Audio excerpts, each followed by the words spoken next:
Prince, Winnie, and Friday by Marie. Sunlight sprinkled the forest floor and tickled my back as I hung over the bank of the river. I was trying to find my lucky penny I dropped. The cool water felt good against my fingertips on a warm summer day like that. Fish slipped out of the rushing water, and a large buck was sipping from the river on the other bank. Finally, when my fingers began to look like raisins, I gave up looking for the penny. I turned onto my back. The sun shone through the trees to make them glow. I start to hear the hum of a car, then the screech of tires. Then all is silent. I sit up. A car door slams. "Mom, Dad, Nick," I hear a familiar voice boom through the forest. "Aunt Janet," I squeal. I ran through the woods. I know it by heart. I dodge the dead tree, jump over the creek, avoid the muskrat's den, and race up the hill. When I reached the top, I didn't slow down. I jumped into Aunt Janet's arms, spilling her lemonade.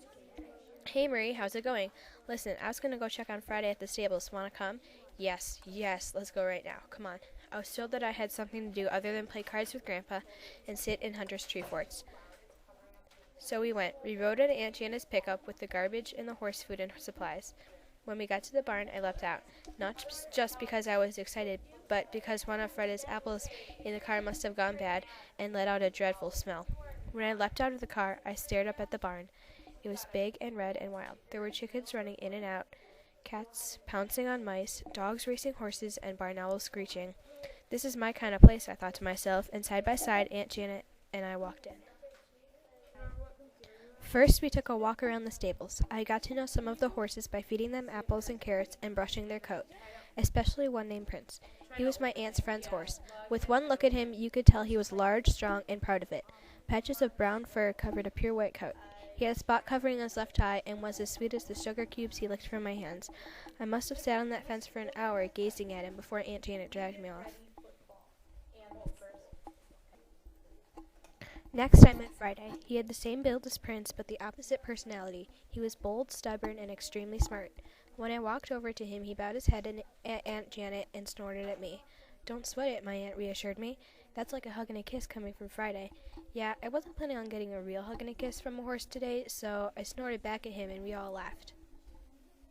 Then my aunt decided to take Friday for a trot, so that gave me an opportunity to go explore.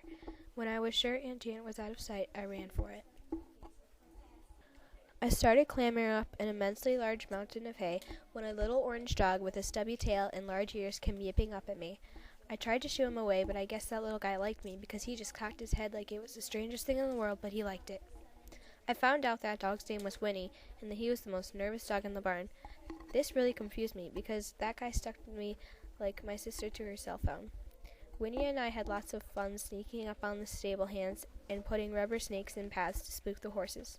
Eventually the sun set, and it was time to get in Aunt Janet's old pickup and drive back to Grandma's and eat hot dogs and watermelon for dinner. As we ate, we talked about Prince and Friday and Winnie and our next trip to the stables.